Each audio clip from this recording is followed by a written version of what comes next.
Vano'ya doğru azalırsa yağmur, Dressrosa ve adalar. Ah burada olsan çok güzel hala, Onigashima'da Bushido'lar. Selamlar. Bir One Piece teori sohbet videosuna daha beraberiz. Bu seferki videomuz orijinal bir içerik. Daha doğrusu ne kadar orijinal tartışılır. Reddit'te 2 sene önce ortaya atılmış bir konu hakkında konuşacağız arkadaşlar. Tabii ki bu konu hakkında çok fazla görüş var. Çok merak edilen bir konu. Ben de az önce sizlerden biriyle konuşurken gerçekten bunun bayağı merak uyandırıcı olduğunu ve ilgi çekici olduğunu düşünerekten bir videomun olması gerektiğini düşündüm. Tabii pek çok ilginç konularda videolarımız var. Bu konuda neden olmasın dedim. Bu arada hafta sonu çekilişimiz olacak. Lütfen kanala abone olmadıysanız veya Twitch'ten takip etmediyseniz lütfen yapın ve çekilişe bekliyorum hepinizi katılmanız için. One Piece mangası çekeceğiz. Bunun dışında videoyu beğenirseniz like atmayı, kanalımı beğenirseniz abone olmayı lütfen unutmayın. Videonun konusu Dragon'un meyvesi. Evet. Reddit'te ortaya atılmış bir teori var. Ben açıkçası biliyorsunuz elçiyim daha çok. Genelde bu teorileri yorumlayan kişi oluyorum. Uzunca da bir teorimiz var burada. Elimden geldiğince, dilim döndüğünce çevireceğim ve yorumlayacağım sizler için. Bence güzel. İkili bir teorimiz var. İki meyve konuşuluyor burada. Birincisi bulut meyvesi ya da rüzgar meyvesi de diye çevrilebilir. Tabii cloud bulut yani bulut bence. Bir de böyle bir meyvemiz var ki bunun bir antik soğan olduğunu düşünüyorum ben. Daha çok beni heyecanlandıran meyve bu. Hızlıca çevirelim, tartışalım ki sizler de fikrinizi belirtin bu konuda. Dragon'un meyvesi ne olabilir? Orijinal fikirlerinizi yazın yoruma. Bakalım Dragon'un meyvesini bilebileceğiz mi ya? Kaido'nunkini bilemedik. Söylemeyeceğim. Spoiler yok. Yazmayın da yorumlara lütfen Kaido'nun meyvesini. İnsanlar spoiler yemesin. Bakalım Dragon'un meyvesini bilen çıkacak mı bu community'den? Bakalım. Evet. Başlayalım. Demiş ki video çekmeyi düşünüyordum ama çekemedim yani. Siz bununla ilgilenin yani bununla idare edin diyor. İki düşüncem var diyor. Dragon'un sahip olabileceği. Paramesya mı yoksa Logia mı bilmiyorum diyor ama bulutun bir element olduğunu düşünürsek diyor Logia ya da spesifik bir paramesya olabilir. Özel bir paramesya olabilir. Katakuri'nin Mochi Mochi'si gibi diyor. Bunu örnek olarak Dragon rüzgarı kullanıyor demiş. Tabi burada bir YouTube videosu atmış. Siz göremiyorsunuz muhtemelen linki. Yani tıklayamıyorsunuz linki. Ama linke tıklamaya gerek yok. Zaten rüzgarı kullandığını görebiliyoruz. Diyor ki bu videodan hareketle diyor. Rüzgarı kullandığını biliyoruz diyor benim bilgimle diyor. Yani belki yanlış düşünüyor olabilirim ama diyor. Bulutlar da diyor ayrıca rüzgar üretebilir. Eğer bu meyve onda varsa diyor bunu yapabilir diyor. Bu rüzgarı kullanma olayını bulutlar sayesinde yapabilir. Ayrıca diyor bir thunderstorm yani yıldırım çarpması üretebiliyor yani Enel'inkine benzer bir yetenek aslında ama bunu bulutlar da yapabilir diyor. Ayrıca bunu birkaç defa yaptığını it seems yani görünen o ki diyor bunu birkaç defa yaptı ama benim tek kanıtım bu değil diyor Dragon'un şeytan meyvesi hakkında Cloud Fruit yani bulut meyvesi hakkında diyor. Başka şeylerim de var diyor. Mesela diyor burada diyor bu videoda yine videoyu açamıyorum size. Ne güzel değil mi? Ne güzel şey videosu. Değerlendirme videosu. Mr. Bish'i de çok güzel değil mi video? Evet. Lütfen hakikisi buradadır Mr. Bushido'nun bu arada. Lütfen taklitlerinden sakınınız. Fog'u kullanabiliyor. Sisi kullanabiliyor diyor. Sisin içinde hareket ediyor diyor. Sizin de videodan görebildiğiniz gibi göremediğiniz gibi sisin içinde ışınlanabiliyor. Bir yerden bir yere diyor. O bu sisin bir parçası olduğu için olabilir diyor ancak diyor.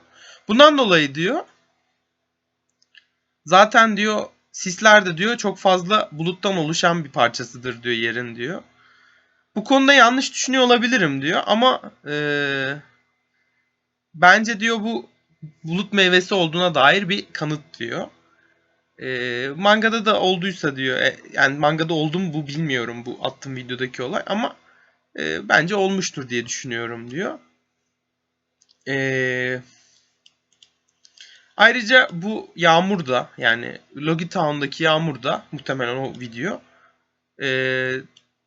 tabii ki bulut tarafından üretilen bir şeydir yağmurda diyor.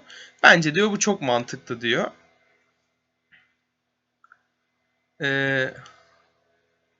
Kimsenin bunun hakkında konuştuğunu duymadım diyor. Bence bu çok şaşırtıcı olur diyor. Şimdi bu meyveye geçmeden önce ufacık bir bulut meyvesini bir yorumlayalım. Tabii ki daha çok konuşulan rüzgar meyvesi ama bulut meyvesi de yine ona benzer bir meyve. Yine havayı kontrol etme yeteneği veren bir meyve. Bu şekilde bir benzetme yapıyor olabilir Eiichiro'da. Çünkü Dragon'u ilk gördüğümüz yer Logi Town'du. Bildiğiniz üzere havayı kontrol edebildiğine dair sinyaller almıştık.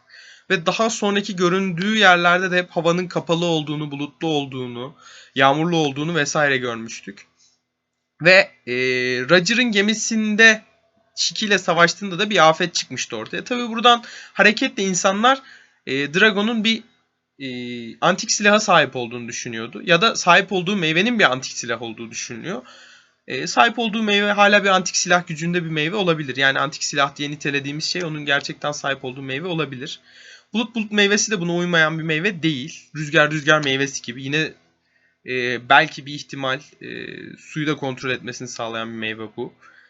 Ki bu çok güçlü bir şey olur One Piece'te. Bir Logi olduğunu düşünüyoruz daha çok. Ama tabii ki şu an One Piece'te güçlü meyvelerin daha çok Logi'ye değil de Paramecia veya Zoan olduğunu görüyoruz. Mitik Zoanlar. İkinci meyve Bird Fruit Model Thunderbird denmiş burada yine. Ve bu güncel metaya, yani günümüzdeki One Piece modasına, en güçlü meyve mantığına daha çok uyan meyve bana kalırsa. O yüzden ona geçelim. Bu da diğeri diyor. Diğer şeytan meyvesi diyor. Başka birisinin bu konu hakkında konuştuğunu duymadım diyor Dragon'un buna sahip olduğuna göre. Buna sahip olduğuna. Ama bence bu çok mantıklı olabilir. Mitik bir Zoan olduğunu düşünüyorum bu meyvenin diyor. Thunderbird'ün bilgisini vermiş. Bu linkte diyor insanların Thunderbird miti hakkında konuşmalarını duyuyoruz diyor. Native American, yani asıl Amerikalılar diyebiliriz.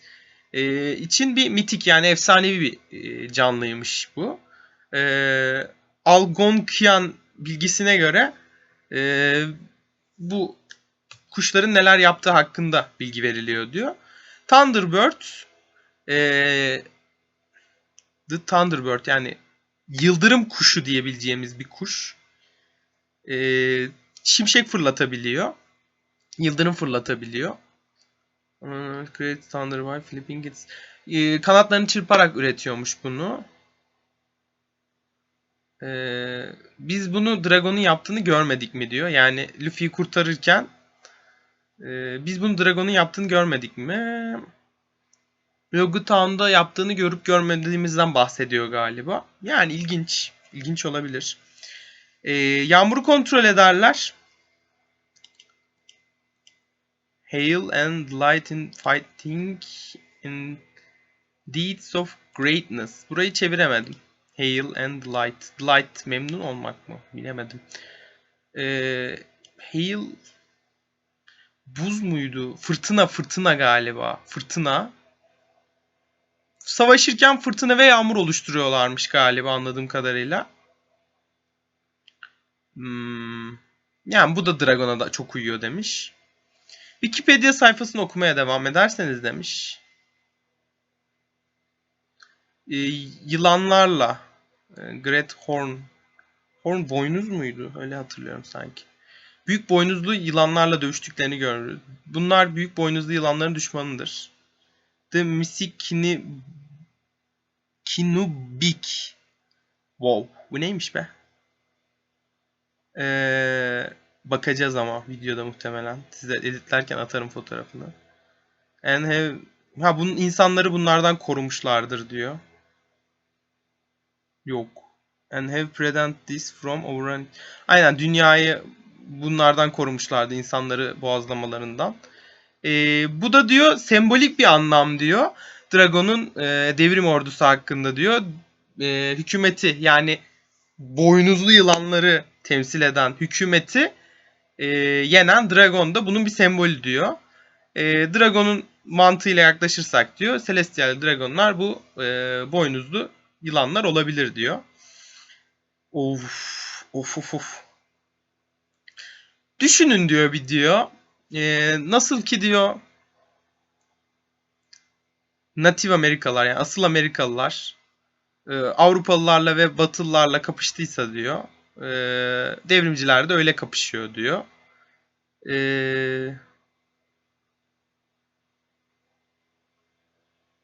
hmm. Ayrıca o zamanlar da korsanlar vardı diyor. Dragon'un yüzündeki dövme de diyor Amerikalılar, Native Amerikalılar, yani asıl Amerikalıların sahip olduklarına benzer dövmelerden diyor. Bence diyor, benim düşüncem diyor, Dragon'un böyle olması, bu meyveye sahip olması çok mantıklı. Bayağı sembolik ve odanın bu şekilde bir sembolden, yani asıl Amerikalıların savaşından, Amerikan hükümetine karşı savaşından etkilendiğini düşünüyorum diyor. Benim asıl iki düşüncem bu diyor. Siz gençler neler düşünüyorsunuz benden başka diyor, bundan başka diyor. Gerçekten ilginç bir düşünce. Bunlara ek olarak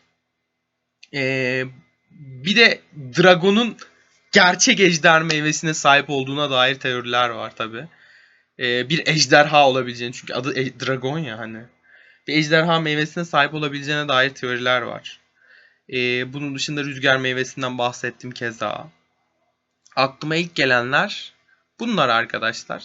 Sizler de yorumlarda Dragon'un hangi meyveye sahip olacağı hakkında fikirlerinizi belirtirseniz bir başka videomda da sizin fikirlerinize yer verebilirim. Orijinal teorileriniz varsa video hakkındaki yorumlarınızı da yine aynı şekilde yorumlara yazabilirsiniz. Videomu beğendiyseniz like atmayı, kanalımı beğendiyseniz abone olmayı lütfen unutmayın. Bu tarz içeriklerin devamını gelmesini istiyorsanız da yazabilirsiniz yine. Böyle değişik değişik teoriler. Hop, Mr. Vişida. Mr. Vişida ile beraber videonun sonuna geldik. Görüşmek üzere.